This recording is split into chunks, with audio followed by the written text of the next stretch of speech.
Dark Souls somehow managed to pull me back into gaming. Just when I thought I was out, they pulled me back in. I went through a period where I basically stopped gaming. I went from buying games every other week to barely buying one a year.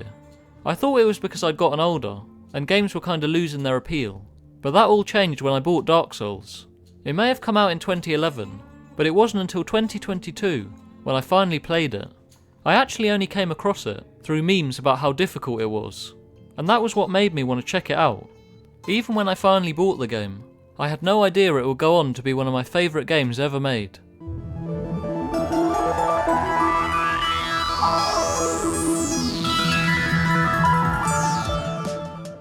The game that got me into gaming in the first place was Crash Bandicoot on the PlayStation 1, and when I compared the two games, there are actually a lot of strange similarities.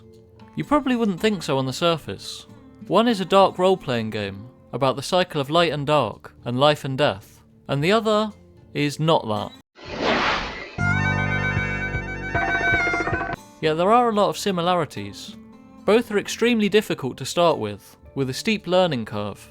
They both require persistence and have iconic boss battles. Even the bonfire checkpoints have a strange resemblance to the portals at the end of each level, and not to mention the boulders. So I went into Dark Souls not really sure what to expect.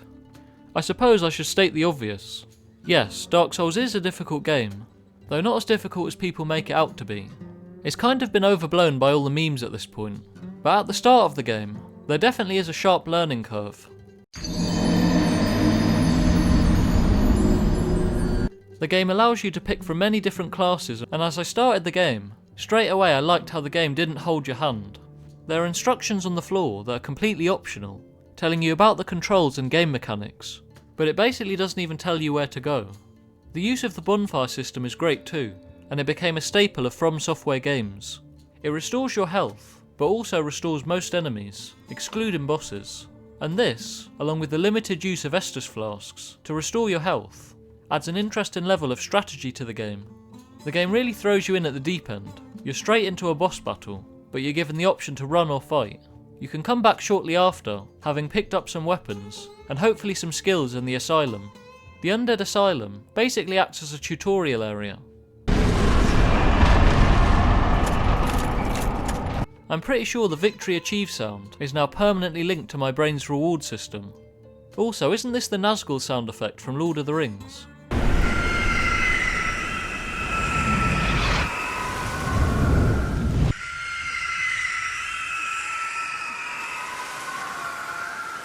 After the asylum, we arrive in the place my channel name is named after. Well, half of the name anyway. Firelink Shrine. Firelink Shrine acts as a hub for the player, and is one of the few peaceful areas of the game. One of the things I love about the first Dark Souls is the interconnectivity of the world. You unlock keys throughout the game, and when you're somewhere that seems far away, you can usually unlock a gate or find a tunnel that leads back to Firelink Shrine. I initially struggled with the game, and wondered if it was going to be difficult just for the sake of it. I managed to get to Darkroot Garden, and the fight with the Hydra is where it all changed. The Hydra isn't even really a boss, but it's annoyingly difficult, especially if you don't know what you're doing. There's a barely visible ledge in the water, that if you fall from it you die, and even before getting to the boss, you have to fight your way through crystal golems and the Hydra's annoying blasts. It took me ages to finally beat it, but when I did, I distinctly remember the silence after it was gone, and that was the moment I knew I could beat the game.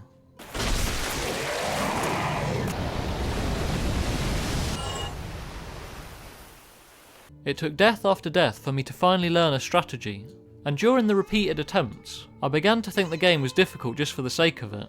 But when I finally beat the Hydra, it made me realise I could beat the game. So let's talk about the bosses. There are some great boss battles in the game, with a particular highlight being Ornstein and Smough. Fighting those two is really a test, to see if you're ready for the rest of the game or not. I also liked fighting the Four Kings in the Void.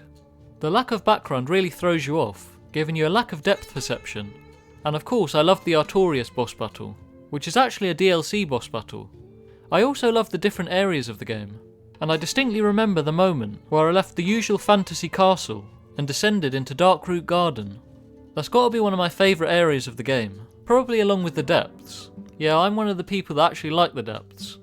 The game isn't perfect though. There are some weaker aspects to the game, particularly towards the end, like the Bed of Chaos and Lost Izalith, but for me that didn't take away from the game. This game really revived my love of gaming, and after completing the game I went straight to Dark Souls 2. I played it for about 10 minutes, before realising something was terribly wrong. I actually didn't know about the whole controversy at the time, but from then, I went straight on to Dark Souls 3, and was met with a reassuring voice, and I knew I was back in the right place. Yes, indeed. I then proceeded to complete it, along with Bloodborne, Sekiro, Elden Ring and Demon Souls.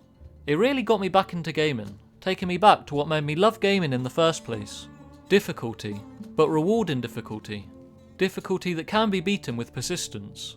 I loved it so much that when I made this YouTube channel, I actually named half the channel after it. I've since replayed it multiple times, and it's still just as good each time.